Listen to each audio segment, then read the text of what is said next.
same time, alam niyo po ang benefits ng pag ganito, pag tanim-tanim, kung meron naman kayo mapapagtaniman, kahit na paso or ano, libangan to, nakaka-relax ng kaisipan. Ayan.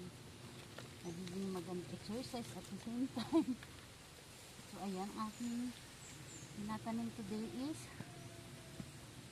dilaw na luya. Ang mga lods. Yan. Tanim natin para mayroon tayong mga aanihin. Yan. Libang na libang talaga ako sa pagtatanim ng idol. Yan. So, diba?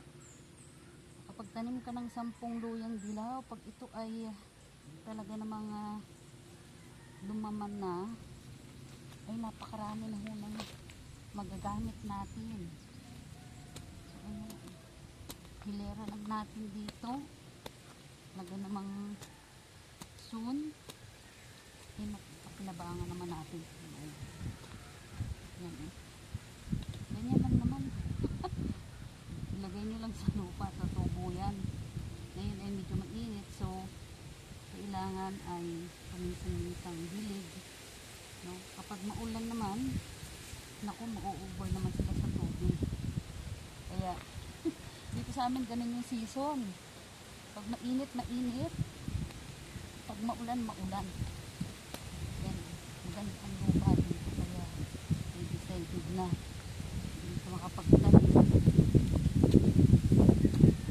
Simpa, buhaghag.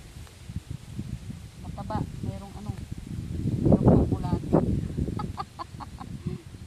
Meron akong friend na ako sa Bulate. Shout out Janet Castillo Diega. Ayan mga takot sa ano. So ayan mga lods, oh.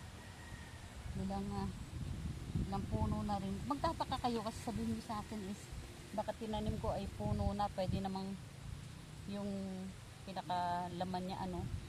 Ito kasi ay nilipat ko lang galing doon sa taniman namin doon. So para mas spread lang siya. Nanghinayang naman ako na yung katawan ay hindi ko na isama. At the same time, pwede naman yan na ganoon na katawan. So marami tayong mga pangtanim dito. Sipag-sipag lang mga lods ba? No? Sipagan lang talaga ang pagtanim. Walang mawawala. Magbe-benefits pa nga tayo. Pag tayo ay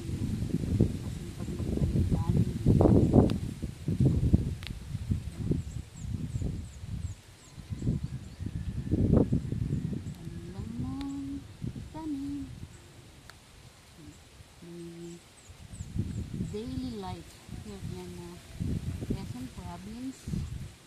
Ayan. Dahil naman yung ating nakatiwangwang na lupa. So, why not hindi natin taniman, diba? Ganun lang, mga lods. Yan, pakita ko sa inyo yung aking naitanim na ano. So, marami pa ako itatanim. Pakita ko lang sa inyo. Yan. Yan na po yung ating naitanim na dilaw na luya. Yan, magdagdag pa tayo isa pang hilera dyan. O diba? Then, ito naman yung aking tubo. Yan. Or cane. Sugar cane na puno. O diba? O, sipag lang mga lods.